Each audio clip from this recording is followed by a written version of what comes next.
Yeah. I need to catch up. So there's a trick if you press your I think it's a ring finger, kind of the edge of your nail. So there's a reflex point to wake you up. Oh, really? Here it works. Oh.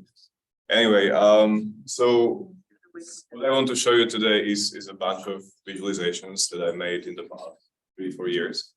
I'll give you some sort of design process commentary on them, and because I don't want them to be out of context, I'm going to give you the whole story of the project. We've been working on this for the past 4-ish years.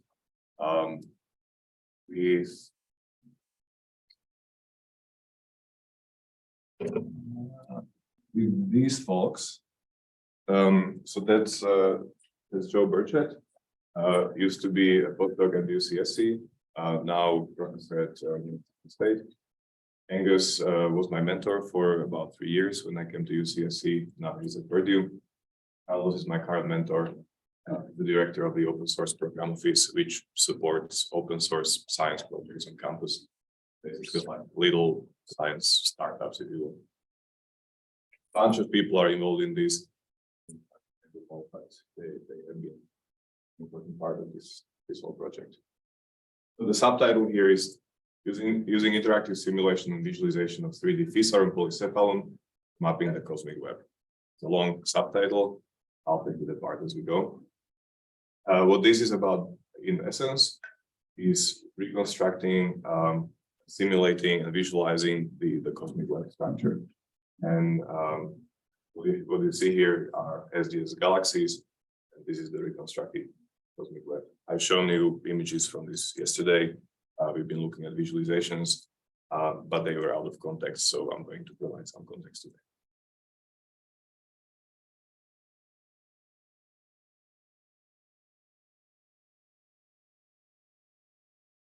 All right. Who knows who this is or what this is? Fractals. Anyone? This work is really heavily inspired by the work of this gentleman, Benoit Mandelbrot.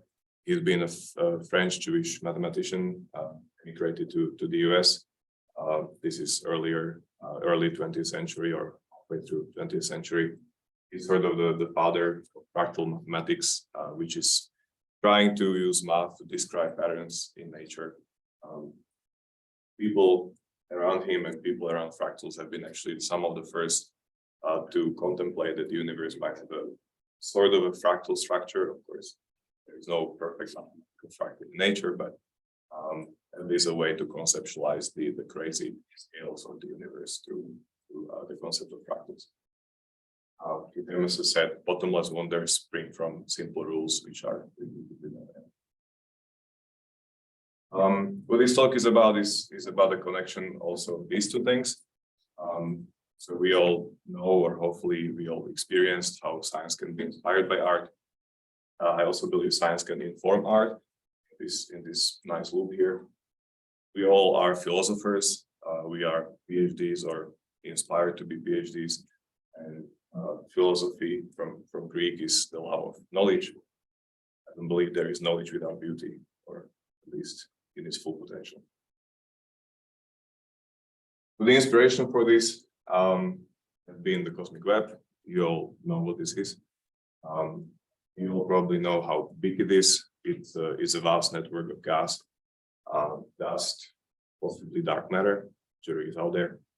The network hides galaxies, so galaxies are actually contained fully within the filaments within these weird gaseous tubes of the cosmic web. So on this little zoom in, galaxies are just individual bright points. So that's about the scale of this structure. This visualization comes from 2005 Millennium simulation. So it was, to my knowledge, the first cosmological simulation that actually revealed this structure. This has been predicted in the 70s by Zeldovich and this was kind of the first tangible evidence that this might be a thing. I really love this visualization by Pablo Carlos Budashi. It shows the cosmic web on sort of a quasi-log scale, circular map. So if you have stellar systems here, sort of interstellar space here, scale of galaxies. So only about here you get to recognize the cosmic web as an actual structure. So it's really very spread out, very vast. The reason why it looks how it looks is obviously a gravitational collapse of the cosmic evolution. We started with a relatively homogeneous universe or evolution of matter, and then over time advanced into these higher level structures we call filaments and knots and voids today. Look at the sky, there's no cosmic web. You all know why. It's so very faint that we can barely even detect it through indirect measurements. This is the cosmic microwave background. All these little fluctuations of temperature are conjectured to be imprints of the cosmic web.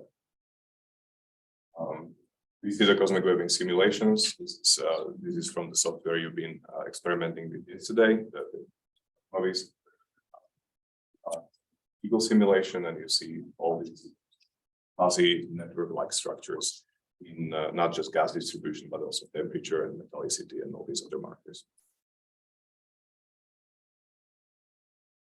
This is out of context a little. This is a simulation of slime mold that I came across in 2018. This has been done by an artist, Sage Jensen, kind of went viral on Twitter. He published these features or tapestries, but also animations of slime mold moving in this beautiful sort of organic looking ways. And seeing these animations and talking to astrophysicists about the cosmic web, so we sort of made the connection that maybe there is some similarity of structure and maybe even mechanisms how these structures grow. So just for fun,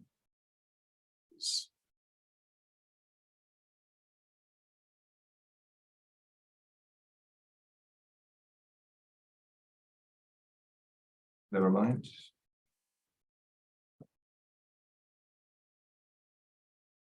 Okay. So anyway, so this is slime mold. Anyone ever seen this in nature? What did it look like? I've seen little things like that. Mm-hmm. Up in the ocean. The ocean. Like when the king tide happens, there was some slimy. Okay. Not Okay. exactly. Could have been corals.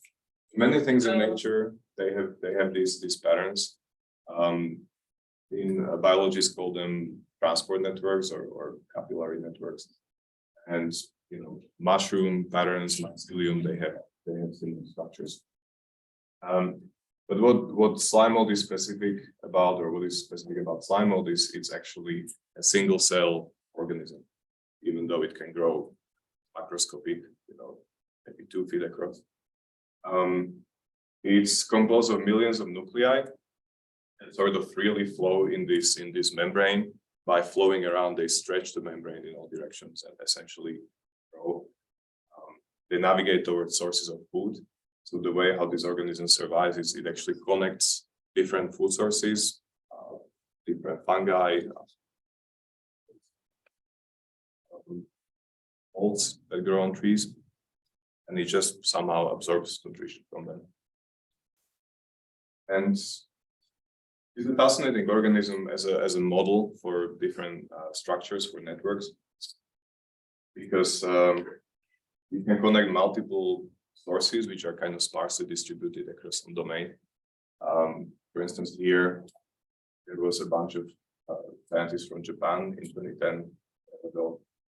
They found out that if you feed the slime mold, the actual slime mold, districts of Tokyo or the Tokyo metropolitan area, you get an approximation of the railway system in Tokyo to actually a pretty decent accuracy. It's not 1-to-1, but obviously it doesn't account for things like, landscape, lakes, stuff like that.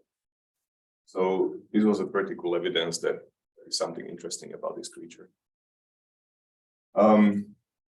Professor Andrew Adamaski took it to the next level, wrote a whole book about how you can use this organism to actually solve computational problems, not just solving for transportation networks, but also solving mazes, calculating different geometric problems like the convex hull, spanning tree, stuff like that. So there's a whole book how to grow yourself a computer in Petri dish. But for us, this is an excerpt from a paper which basically says that filaments are kind of like the transportation channels in the universe, but they don't carry any people or any vehicles. They just carry gas towards galaxies. And when I color the blood yellow, maybe you see where I'm coming from when seeing this visual similarity. Any questions about this?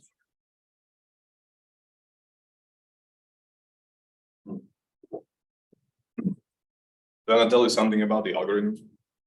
So this simulation was made with a method published in 2010 by a fellow named Adjunct. He was actually a postdoc with Professor Adamaski, who wrote the crazy book. And this is actually a pretty simple algorithm. I want to show you how it works. So how you simulate the slime mold is by considering little particles. They're called agents. So this here is a path of an agent through a two-dimensional domain. The agent is this green particle. It represents the fissile material. It's like a quantum of material, and it navigates the marker field. Agent leaves a trace, so there's like a little trail. And if a banana slug crawls through nature, it will leave a trail of slime. So this thing leaves a trail of chemical marker in virtual sense.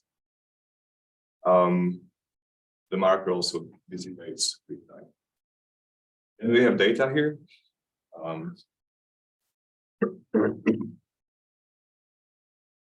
These are these brown orange particles here, and in our simulation in the cosmological context they represent galaxies or sometimes halos of dark matter if you run these dark matter simulations. These data emit what is called a marker, so they create a marker field. That field is the grayscale kind of gradient represented in a simple grid. And what the agent does is simply tries to follow as best as possible the structure of this marker field. So every step it makes, it tries to follow the concentration of that gray chemical or virtual marker. The marker field itself is emitted by the data, as I just explained, and also by agents if you so desire. If you emit the marker by agents as well, they start sort of hallucinating patterns on their own, which can be useful for kind of creative purposes, but not really for fitting to data, where you actually just want to reproduce the patterns in data. The marker field using decays over time. So as it gets released from the galaxies, it also decays and diffuses to spread out in space and actually kind of reach out to the agents. These are the basic components of the system. Really nothing more to it. The agents do three things. They sense their environment, which is how they navigate this marker field. So they look ahead, they look sideways, and by considering those two directions and the marker values in those directions, they decide whether to move forward or steer. Then they just change their direction of motion by rotating it, and just by repeating these three steps, the agents essentially create that random walk in the simulation domain. This is what you see. It's reasonably clear. So, Obviously, one agent or a few agents won't really do much work. So this is 50 agents just navigating the domain, trying to follow the structure of the data. Not much there, just a random bunch of squiggles. But if you have a million agents simulated in parallel, you can get a structure like this.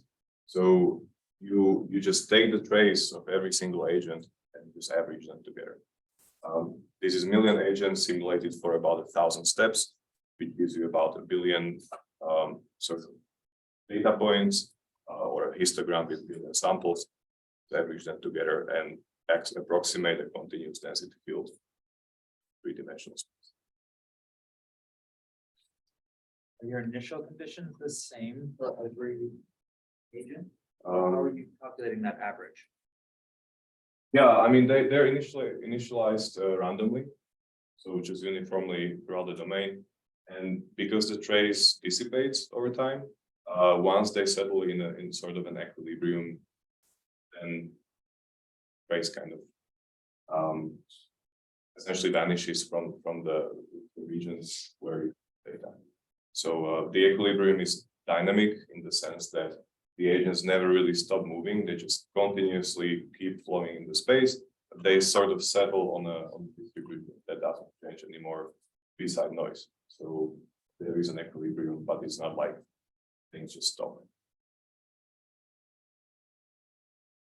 This here is a comparison to the previous work by this fellow named Jones. What we added to the whole framework is that the agents actually sample their environment stochastically. So you do sort of Monte Carlo decisions as you move through space, rather than just maximizing the gradient, I mean the marker yield. So this here is a good pattern that a slime mold maybe would grow, but not a really good estimate. Cosmic web reasons like they just miss a bunch of data, for instance. Any fainter galaxies or galaxies which are isolated will just get completely missed because slime mold is actually greedy. It wants to sort of contract its structure to be as optimal as possible, and that sometimes means just removing stuff or skipping stuff. By making the whole thing probabilistic, you can tune it. So this is a parameter called the sampling exponent, and by changing this, you essentially make these filaments or these tubes sharper or fuzzier, which is actually useful when you're trying to fit to the distribution of matter in the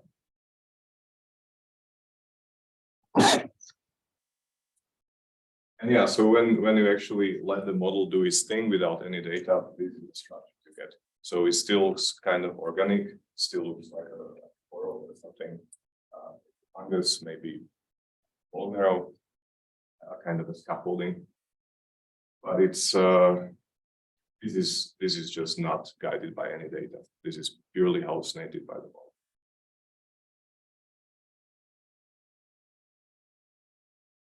Here's what it looks like when you actually release the agents from sort of the same origin. They just kind of crawl around and follow the distribution of the galaxies, which are these red points here. And this is the density field that you actually estimate from these agents floating around. So this is the trace of the agents. How do you treat two paths as they start to intersect or as they get close to intersecting? Do they keep going? Do they deviate? What? Yeah, they're independent. Independent, okay. Yeah, they do their own thing, just following the data. Sometimes they align if they find a major structure. Sometimes they just branch out. The fact that everything is a Monte Carlo sampling means that you don't necessarily just always follow the strongest branch. The agent can sometimes sort of average into weaker branches, so that keeps things analyzed. Anyway, so after like half a minute, you get actually a converge distribution. So in spite of the fact that the agent started in the middle here, you get a nicely averaged structure. And that happens regardless of where you initialize them. So that's actually pretty nice. We don't grow them like that though. As I said, we initialize them randomly throughout the domain, and then the whole network just kind of condenses together. This is real-time capture from the software.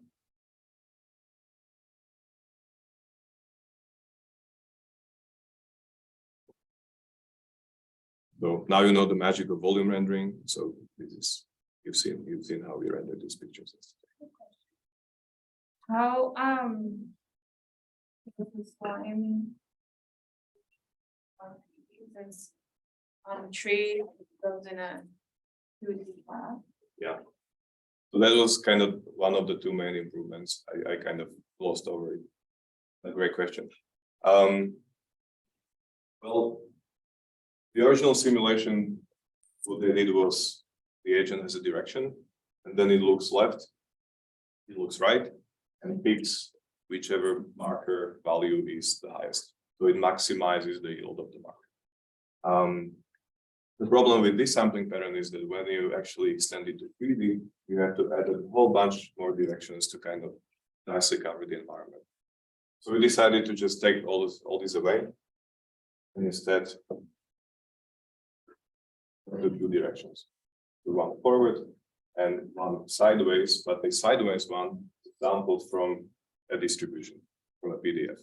And so you can always hit any direction within this cone. You specify sort of the opening angle of the cone. And so that's how you get a general solution that's independent of dimension. So when you're running in 3D, you do the exact same thing. Or 7D or whatever. And run this pretty easily. This is a trick that actually is from the Monte Carlo rendering I've been talking about yesterday. Because in Monte Carlo, you have the same problem as here, sort of the exponential explosion of the directions that you have to trace. And so when I've been talking about path tracing, this is exactly what you generate only a single follow-up sample from every sample, every path you trace, and sort of keep the complexity at bay.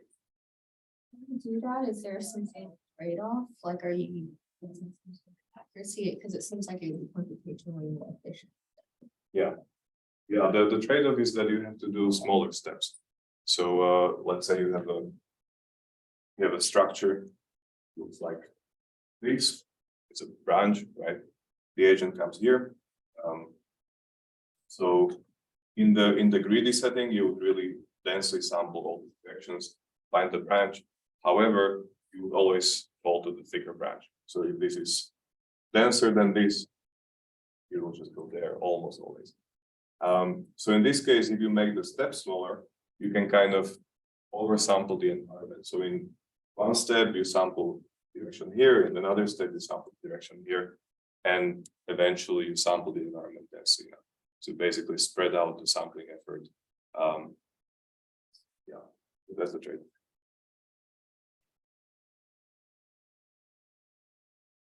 So the agents are following in the underlying distribution. So the distribution they make would be different, like applying on all of the data points. And then using that as a representation. Well, by KD, you mean kernel density? Yeah, like the way we were talking about it before, like we do something to render it. Right. But this is something different. Like Yeah. the one time they spent. So simple examples. KD, right? Every galaxy has sort of a kernel associated with it. The kernel falls of the distance. So they make blobs in space, essentially, right? You can retrace KD to be radius, have a variable radius depending on the density of data, but essentially it's blobs in space. What the agents do, they skip between the blobs. They describe tracing between. So as long as the agent can jump ahead far enough to bring between these, you will interconnect them. Whereas KD gives you a disconnected estimate of the density field, these will be one single continuous network. And the network will have a dynamic range too. So if you have a very big, thick cluster here, and then tiny little galaxies here, only a few agents make it here, but a lot will be concentrated here. However, they never stop. They can also not go backwards. They emulate, which means that if you hit a dense cluster, the agent will not get stuck there. It will continue past it and branch out to whatever is Great question. So, science. As you know, I'm not an astrophysicist nor an astronomer, so whatever I say is subject to Vera C. Bigger bullshit detectors. But anyway, so this is a session with the software. The software is called Polyphorm. This was our prototype, and you've seen it yesterday. This is a fitting session to a TNG 100 simulation, 1.2 million halos. You've seen this kind of visualization yesterday. What I didn't show you really is some of these modes that we implemented. Can we compare one with in bodies? Very hardly, because think about this as a meta heuristic from n-body simulations. So in an n-body simulation, I mean, typically, I don't know, TNG 100 will have like 8,000 cubed tracers, right? So many, like 60 billion tracers, right? That take months to simulate on a supercomputer. This takes a minute at laptop, and a million agents. So really, it's like vastly different numbers. And so what these agents are trying to accomplish is just to be like a structure interpolator, like a heuristic that you can tune to the structures that you're expected to find. And how you're expected to find them is that you actually look at n-body simulations, see all these patterns in full detail, and then try to reproduce them using this heuristic. Doing that, it will calibrate the heuristic so that you can transfer that to real simulations where you will never have a reference. Yeah.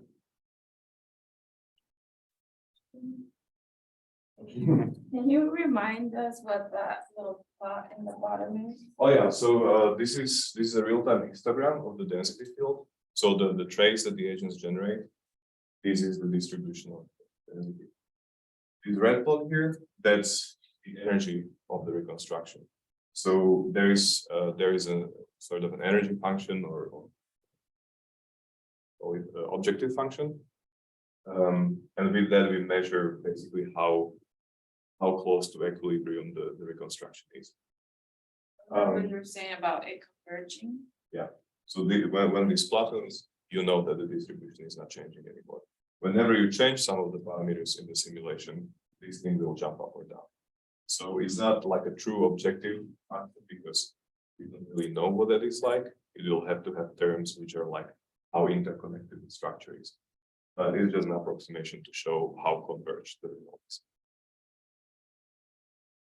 So segmentation of densities, red is dense, green is medium, blue is sparse. Sorry, can you change the distribution function of the density? For example, there's a Gaussian, right? I don't know, maybe you can change to.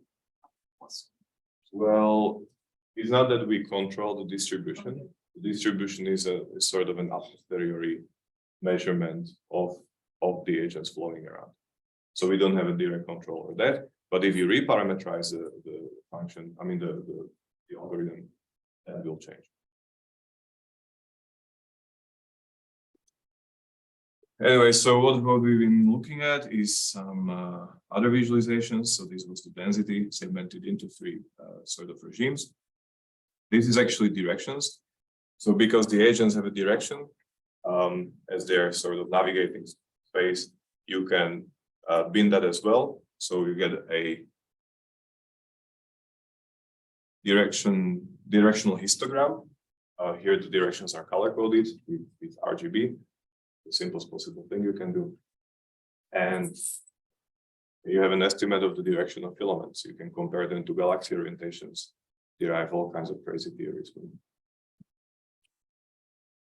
Anyway,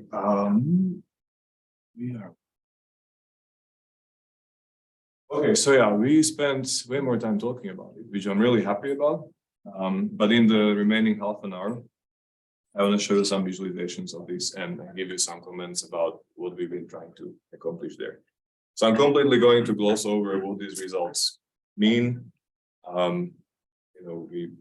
We compare this to the previous, to the old slide mode, which is not stochastic, much better.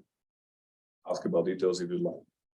This is a visualization of reconstruction of the Bolshoi line data. So this was our reference. The point here, the sort of design of this visualization was to show the full 3D density field. But then, how do you make sense of this mess? So we generated 2 slices, one horizontal, one vertical, color coded those slices, and then transferred them here. The horizontal one, the vertical one. You can see the structure laid out nicely and actually going on. This is just a trace, so just purely the density field of the regions. This is the trace in green overlaid with these blue spots, which are the actual halos in the simulation. So we can inspect the alignment of these structures. Again, the 2 slices. So simple figure, but a design that allows you to capture multiple things. So the one go. And as a bonus, you can make it invertible. So if you choose the colors right, it will work in black background or white background. So actually, this was the original visualization. And then you just invert it. And it's a neat trick to put figures in papers, but also on screens.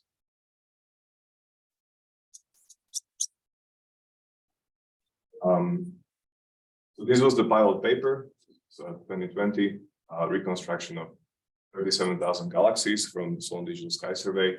The galaxies, we have 500 associated spectra from quasar measurements to distant linear spectra. You've been playing with Cosmovis yesterday, generating these spectra in sort of this virtual setting. It was the pilot figure we made, just a very simple figure for outreach with multiple insets showing that the structure is actually aligned. We've been asking about KDE. So this is sort of the KDE over galaxies. This is what you get with slide open. This is a more sort of expressive visualization of that using path tracing, which I've been showing you yesterday. You can tune the transfer functions to give you color which is brighter where the cores are dense, or the filaments are dense, and everything else is kind of just paint. This is a visualization that was showing kind of a zooming the structure. So starting with the OG 37,000 galaxy reconstruction, which is a fully 3D density field. This is just a global view. You can't really see anything there, but it gives you context. Taking a vertical slice of that, you get this. So nicely laid out, still a high level view.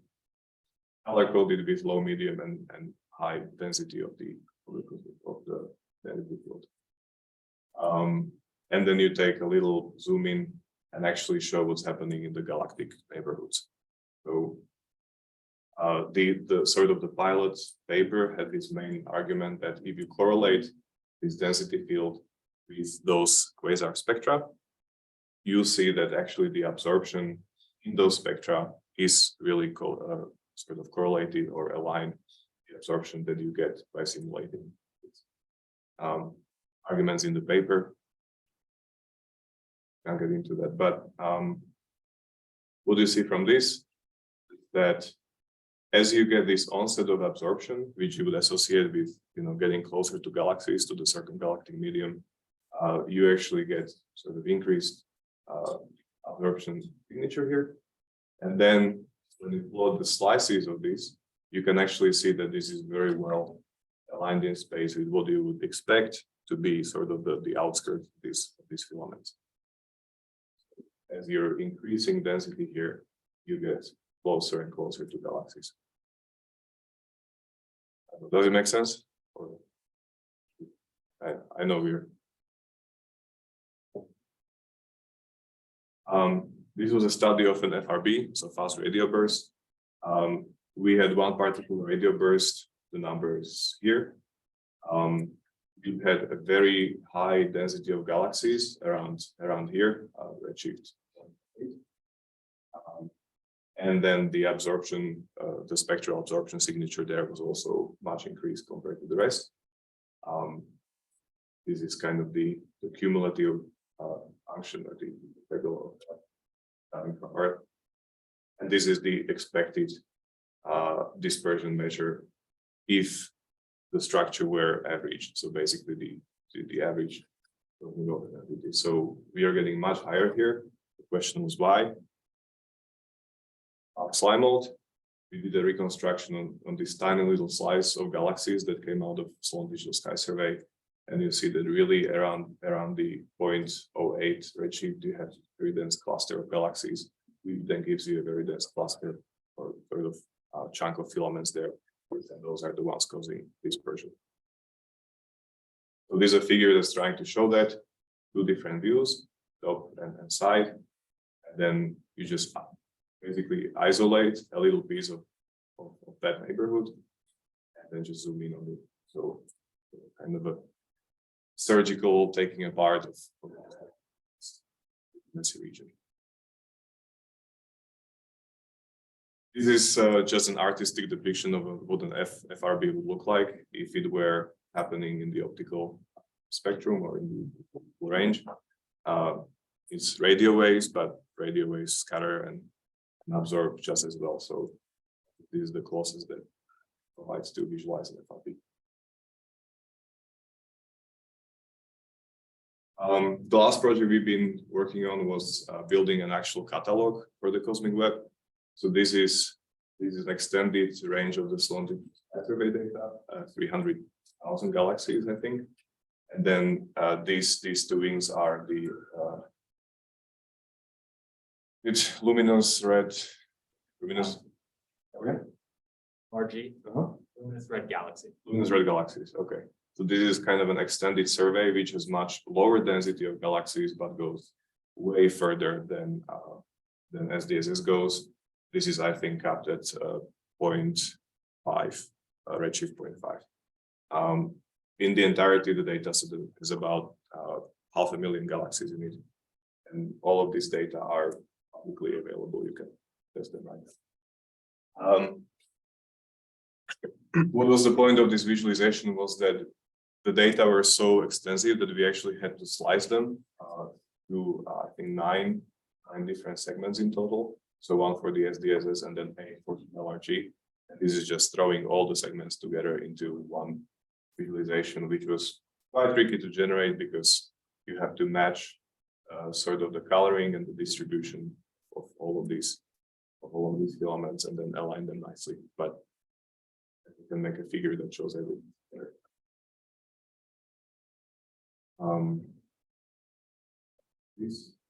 So yeah, this is another one of those stereoscopic pairs.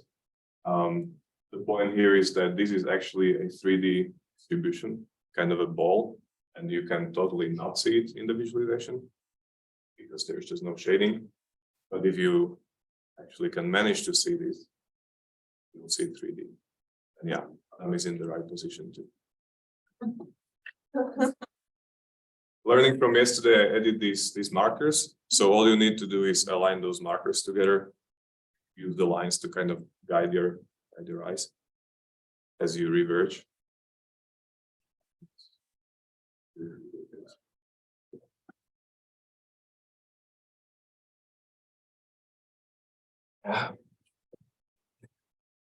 You guys on the sides are. That's not a good position. But they need to be about equal size, right? I got it. Stop lying. Yeah. You can see it in 3D. Cross your eyes. From here. It should be blurry. I don't see. I'm staring at you, Matt. You can see if they're these two. Focus on that. See 3D when you. All pretty.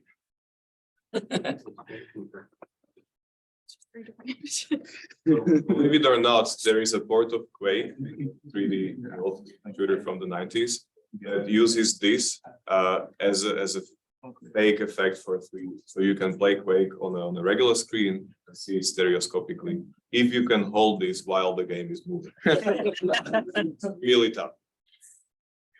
And also because you need some kind of texture, and there is no inherent texture to put this together, they just use Gaussian noise as a texture. So you're looking at the noisy autostereoscopic configuration, and you're trying to hold it as you're running around this process. Building that also demons, I guess. So different.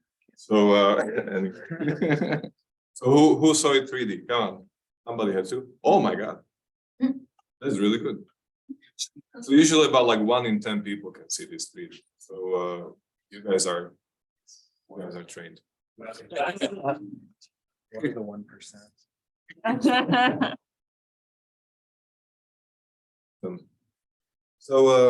So this was sort of a very quick fly through cosmology. What I want to show you is just some random experiments that we created in the direction of expressive or artsy stuff. So this here is the elasticity energy data. And the point here is that it's a very dense cube. So how do you show this to people in a single visualization? So this is views along sort of the 45-degree perspective through each corner cube. So this here shows you the entire cube from all directions, you know, in a single visualization. And also the arrangement is kind of random, but it's something that breaks the regularity of just showing cubes, you know, next to each other. Goes to what Anna was talking about yesterday with breaking boring, regular habitual ways of arranging data. This here is the SDSS portion of the catalog that I've been mentioning. This is 300,000 galaxies, and then rendered with path tracing using only light from the surroundings. So no self-emission here. So this is pure scattering and absorption. And the point is that it kind of is meant to look like this. So this is 3 slices, 3 vertical slices of the full structure. I can do this. So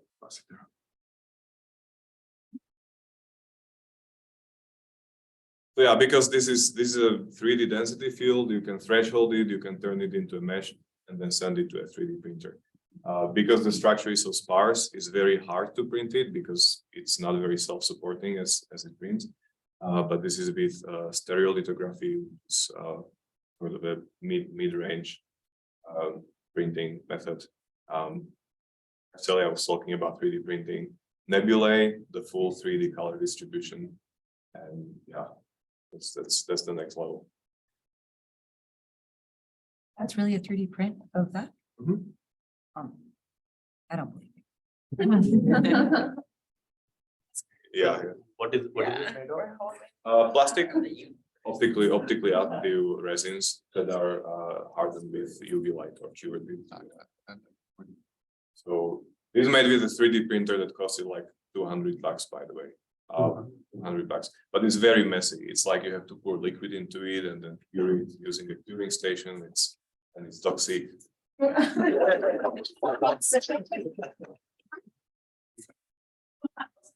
Can you make it bigger?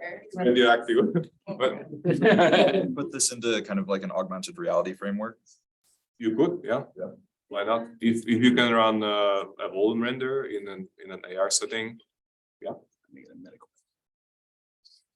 Like walking through it. Anyway,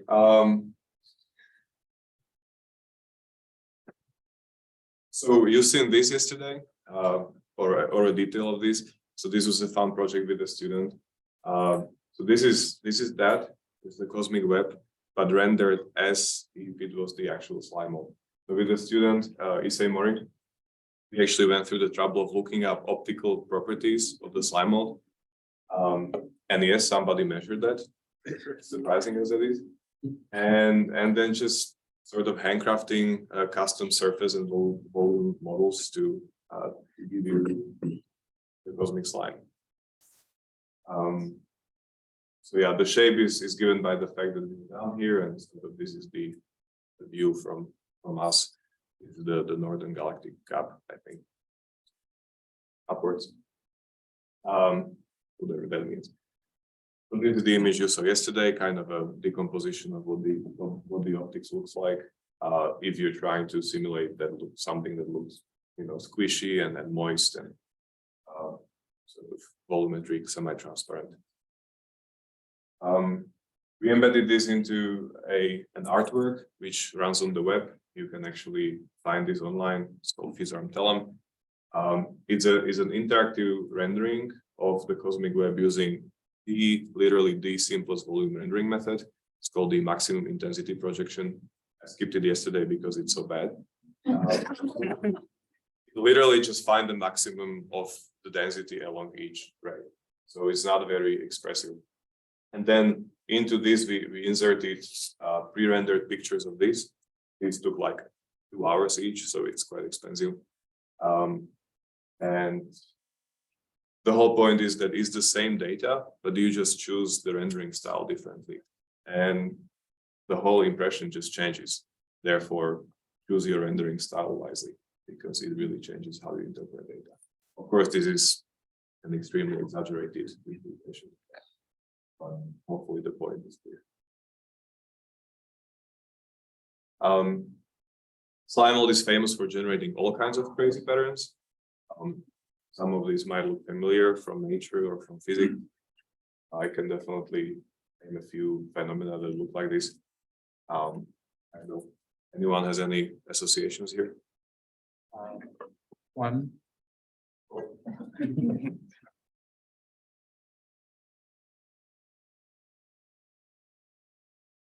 It's this one.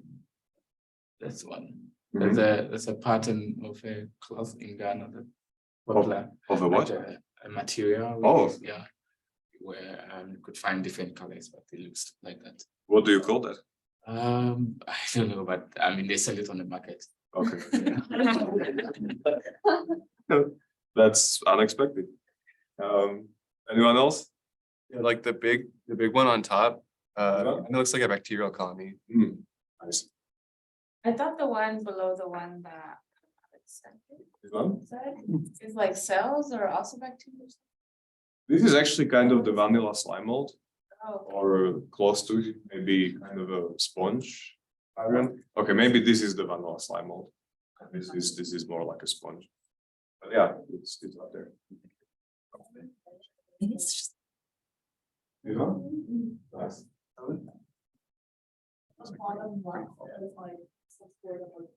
Not that one, but yeah. Dendritic crystals. The big one next to that kind of looks like neurons. You guys are on fire. Come on. I mean, oh, okay, bottom right.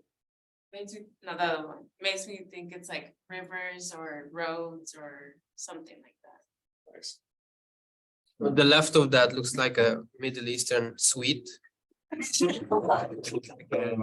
Common dessert. I forgot what it's called in English, but yeah, that one. It's Sutelfin. There's a version of the seed called Sutelfin. Like This one? What is it? Sutelfin. Like thin lines. Oh, Right, yeah. sweet. Just like thread, like, yeah. Looks like that.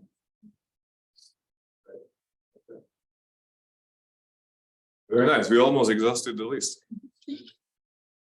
Anyway, yeah, I'm glad you see all these things because it makes me feel less crazy. So we kind of took advantage of this slime mold propensity to make patterns, made an actual surfboard artwork. You can see this in Santa Cruz now at 11th Hour Cafe. I go there all the time. Yeah.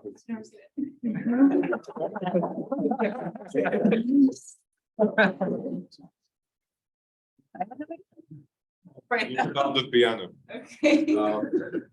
But yeah, this was an installation where we had the projector projecting the slime mold patterns on the surfboard, and then people were painting on it.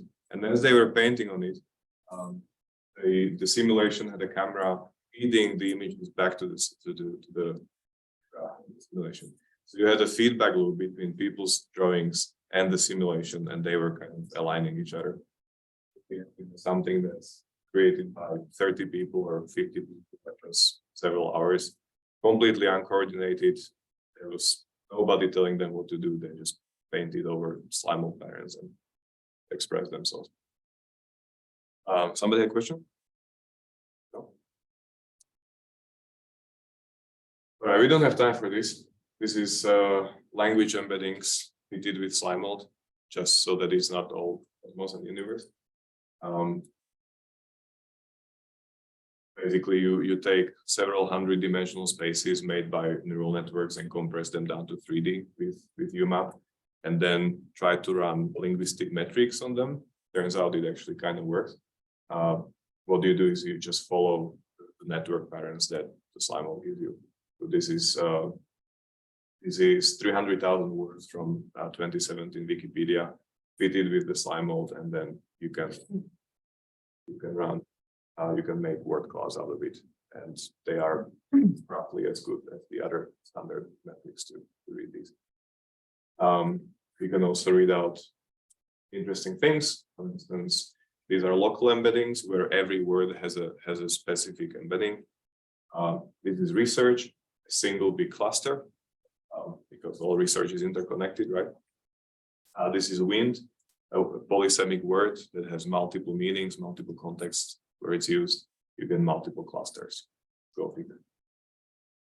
So yeah, these compression methods, UMAP specifically, is known to preserve the number of clusters that you have in the high dimensional space, but then they're kind of disconnected. They're just sections of points. So you can actually use the slime mold as a clustering criterion to find them.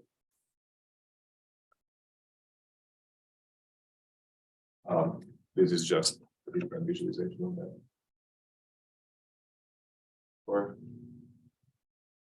Anyway, what I'm up to right now, and you'll have a chance to interact with it in half an hour or so, is a software called PolyPhy. This is what the open source program office at UCSC is supporting. It's a piece of software that will be basically used hopefully by people like you. It's definitely meant for primarily astrophysics and cosmology use.